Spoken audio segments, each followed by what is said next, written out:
ada kotak volume, berikutnya ada meteran jahit dan juga timbangan, lalu ada wadah plastik. Untuk bahan, yang pertama ada sampah botol plastik, yang kedua ada sampah basah, dan yang ketiga ada sampah kertas atau kardus. Berikutnya ada perlengkapan yang kami gunakan meliputi sarung tangan latex dan juga masker. Kami akan melakukan sampling sampah kertas atau kardus.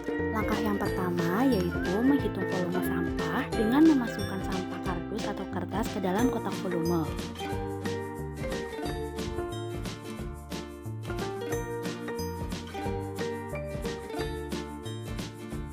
Setelah masuk, gejok 3 kali agar sampah menjadi padat.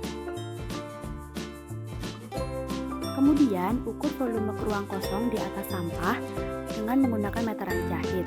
Hasil volume sampah didapat dari pengurangan volume kotak dengan volume ruang kosong yang telah diukur.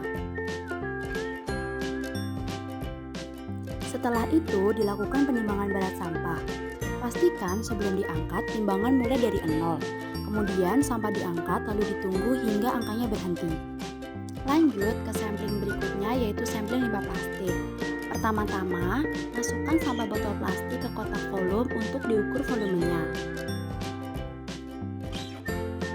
Kemudian, digejok 3 kali agar sampah menjadi padat.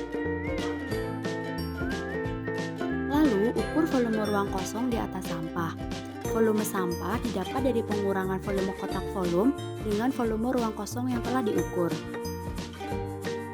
Dilanjutkan dengan penimbangan berat. Sampah dari kotak volume dimasukkan ke dalam wadah plastik kemudian ditimbang menggunakan timbangan. Pastikan sebelum diangkat timbangan mulai dari angka 0. Kemudian sampah diangkat lalu ditunggu hingga angkanya berhenti. Selanjutnya yaitu menghitung volume limbah basah atau sisa makanan. Untuk langkahnya sama seperti sebelumnya, siapkan limbah basahnya kemudian masukkan ke kotak volume. Kemudian kotak volume dihentakan 3 kali agar limbah jadi padat. Kemudian mengukur volume pada limbah dengan meteran jahit seperti pada video. Hasil volume sampah didapat dari pengurangan volume kotak dengan volume ruang kosong yang telah diukur. Setelah itu dilakukan penimbangan berat sampah dan dipastikan timbangan dimulai dari 0.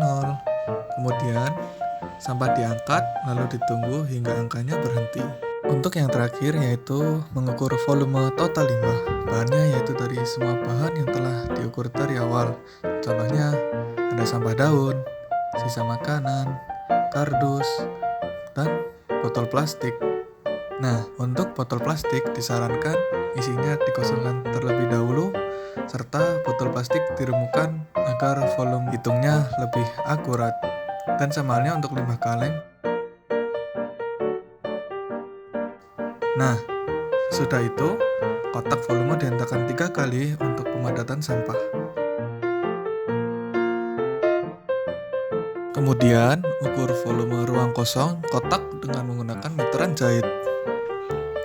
Hasil volume sampah didapat dari pengurangan volume kotak dengan volume ruang kosong yang telah diukur.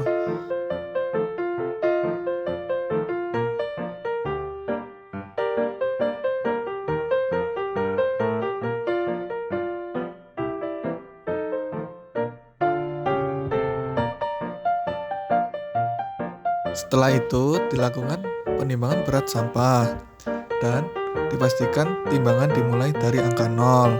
Kemudian sampah diangkat lalu ditunggu hingga angkanya berhenti. Sekian perhitungan komposisi limbah dari kelompok 5. Semoga bermanfaat ya guys. Bye bye.